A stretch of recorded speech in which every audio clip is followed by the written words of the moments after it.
So I've always been like investor averse, I guess you would call it. We've been approached by, I would say at this point, maybe 40 different venture capital firms over the past decade wanting to invest in our company. And that's flattering, and it's nice that they want to invest, but I'm not interested in their money because I don't need it. Our investors are our customers. Like, they pay us for our products, and that's what funds our business, and that's where we want to stay. Similar to as I was talking about earlier, when you have advertisers paying for things and users using things, like, there's a disconnect. And when your investors are paying for things, that's a disconnect as well. Because if the users aren't paying for it and investors are, who are you trying to make happy there?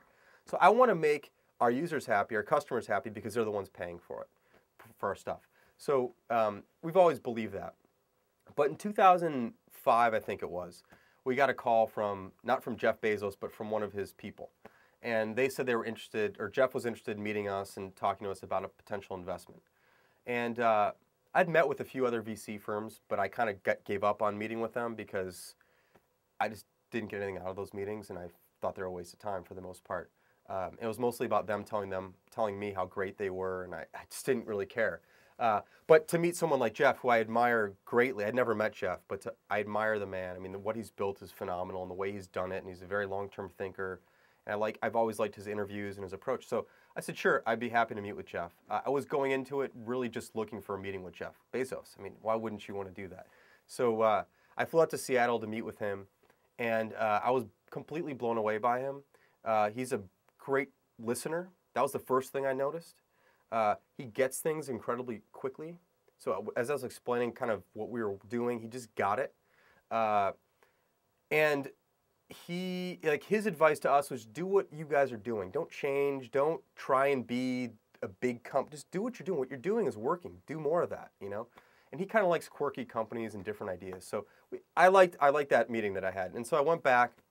I started thinking about it. Like, should we maybe work with Jeff? Should we do an investment? I'm so anti-investment. Like, should we try it?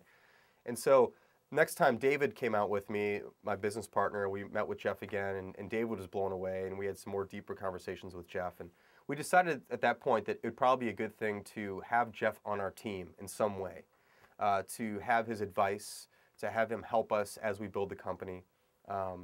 And he's also a very long-term thinker. I don't like typical investors because they want to get out quickly or fairly quickly. That's what they do, and that's fine, but that's not what we want to do. We don't want to sell this company. I'm not building it to flip it or to sell it. Jeff's a very long-term thinker, and Wall Street's hated Jeff because he's a long-term thinker. We're long-term thinkers in some ways, although we don't like planning. We want to be doing this for a long time. So those kind of things aligned, and his point of view aligned with ours, and so we decided to do a deal with him where he would purchase a minority share of the company. We don't disclose how much it was or whatever, but it's a small piece of the company. And we don't have a board, so he doesn't have a board seat. So it's not like an ownership control thing. It's just like he wanted to be part of it because he believes in what we're doing. He wanted to support us. We like what he's doing. We believe in him. And so it's a really good fit. And he's given us some good advice. Basically, he gives us whatever we ask for him, and we haven't asked a whole lot from him. But we're currently starting to ask a few more things of him, basically mostly contacts. And he's given us the best piece of business advice I've ever gotten, though, in my life came from him. He said, focus on the things that don't change. And I think most businesses are focused, especially in the tech world, are focused on the changing things. Everyone's changing all the time. Jeff says, focus on things that don't change. And he gave me some examples. With Amazon, for example, he said, people aren't going to wake up 10 years from now and say, I wish I would receive my products from Amazon slower. I wish it would take more time to receive a product. And I wish things would be more expensive at Amazon than they are from competitors. And I wish it would be harder to find things at Amazon. And those are the, so they're invested in, or they're focused on investing in distribution and free shipping and selection and price. And that stuff is going to be important always. And so in our business, people aren't going to wake up 10 years from now and go, I wish 37 Signals products were harder to use. I wish their servers were slower. I wish their stuff didn't make sense. I wish I needed more technical support. Like, people aren't going to be asking those things. They're going to say the opposite. So we're focused on speed, ease of use, clarity, reliability. That stuff we're focused on. Not like, do we need to make an iPhone app, or do we need a Facebook app, or those things that may change, or what's our Twitter strategy, all that stuff. Like, we're focused on the things that are going to matter today and 10 years from now. And that's the best advice I got, and Jeff gave that to us. The investment is just Jeff's personal money. So he has like an investment vehicle. I forget, he's got a few names for it. I don't know what he wants me to call it, so I'll just say it's Jeff's personal money. So there's no connection with Amazon at all.